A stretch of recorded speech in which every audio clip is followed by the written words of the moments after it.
morning student. Today we explain science class 8 and continue chapter 1.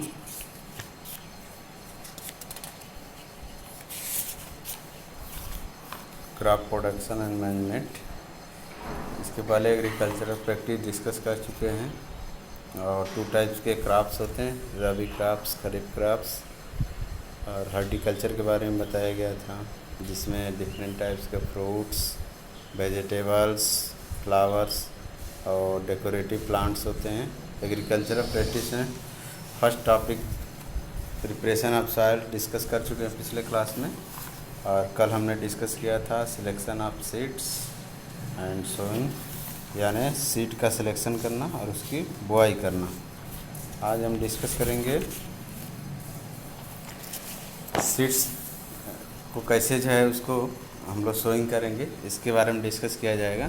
First है broadcasting और spraying method of sowing seeds, यानी seed की बुआई करने के लिए या तो हाथ से हम लोग क्या करते हैं, ब्रॉडकास्टिंग छिड़कते हैं, या क्या करते हैं, मशीन से स्प्रेइंग करते हैं। तो यह मेथड होता है seeds sown by hands by scattering और throwing by from top is called broadcasting, यानी बीज को जो हम लोग हाथ से या ऊपर से अगर हम गिराते हैं तो इसी प्रोसेस को हम बोलते हैं broadcasting. Later seeds are covered by leveller to avoid wastage and to attain some depth. Wheat, barley, maize, mustard, bajra, berseem etcetera are sown by broadcasting और स्प्रेइंग मेथड। कह रहा है कि सीड को जो है जब हम ब्रॉडकास्टिंग कर लेते हैं तो उसके ऊपर लेवलर चला देते हैं। क्यों चला देते हैं? क्योंकि वो मिट्टी में अच्छी तरह से ढक जाए, और ढक जाने के बाद उसकी एक निश्चित गहराई मिल जाती है।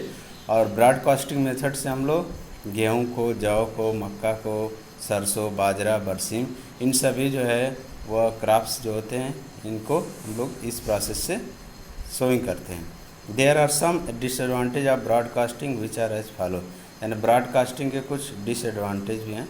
फर्स्ट दिया है seed sown by this method do not attain the required depth in the soil, यानी कह रहा है कि इस मेथड से जो है जो हम लोग सीड को सोइंग करते हैं उसका जो है कोई निश्चित नहीं रहता है कि वो कितना गहराई में है और कितना ऊपर है। Second, it is reduce production, यानी इससे प्रोडक्शन जो होता है वह रिड्यूस होता है। Third, birds can easily eat the seed on the surface of the soil, यानी मिट्टी के ऊपर अगर सीड पड़े रहेंगे तो उसको क्या करेंगे, बर्ड्स खा जाती हैं। Seeds form cluster at the place as they are not properly space from each other, यानी जो सीड का क्लस्टर होता है वह कहीं अधिक हो जाता है, कहीं कम हो जाता है, तो इस तरह जो है बराबर उसका नहीं होता। सेकेंड मेथड है use of seed drill for sowing seed, यानी सीड ड्रिल का जो है वो हम लोग यूज कर सकते हैं। सीड ड्रिल क्या होता है, एक तरह की मशीन होती है जिसमें जैसे जैसे जुताई होती है उसमें से सीड जो है नीचे गिरते जाते हैं। A seed drill has a funnel shaped opening leading to long tube, यानी सीड ड्रिल क्या होता है कि फनल शेप ओपनिंग होता है जिसमें एक लंबा ट्यूब के साथ जुड़ा होता है। It is attach to plough, और यह प्लाउ के साथ अटैच होता है।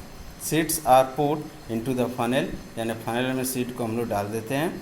As the plough makes furrow in the soil the seeds is deposited in the soil by drill, यानी जैसे जैसे प्लाउ जो है वो खेत को जोतता जाता है उसी के साथ साथ यह सीड भी उसके अंदर पड़ता जाता है।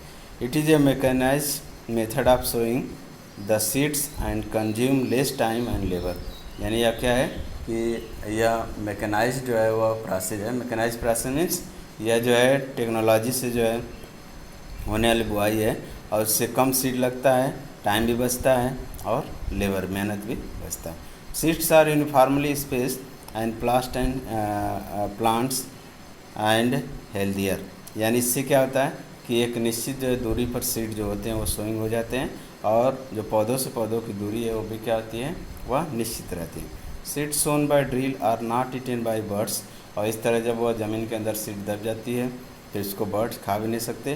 This method also improves crop productivity, और इस मेथड से क्रॉप प्रोडक्टिविटी भी अच्छी होती है। नेक्स्ट है ट्रांसप्लांटेशन ऑफ सीडलिंग, या सीडलिंग को ट्रांसप्लांटेशन करना। The process of transferring of seedling from one place to another place is called another place for cultivation of crops is called transplantation, जैसे धान की रोपाई होती है पहले बयान डाला जाता है, फिर उसके बाद जो है उसको उखाड़ करके रोपाई की जाती है। तो उस प्रोसेस को क्या कहते हैं? ट्रांसप्लांटेशन। यानी ट्रांसप्लांटेशन का मतलब क्या कि सीडलिंग को एक स्थान से दूसरे स्थान पर ले जा करके फिर से लगाना और इस तरह फसल को उपजाना, इसी को कहा जाता है transplantation. Suppose that paddy, seeds of paddy are sown in a small pots called nursery. और जिस खेत में जो है इसको पहले डाला जाता है उसको नर्सरी बोला जाता है।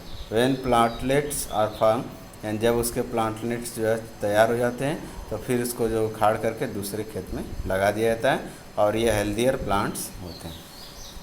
नेक्स्ट टॉपिक है alternatives way of sowing vegetative propagation.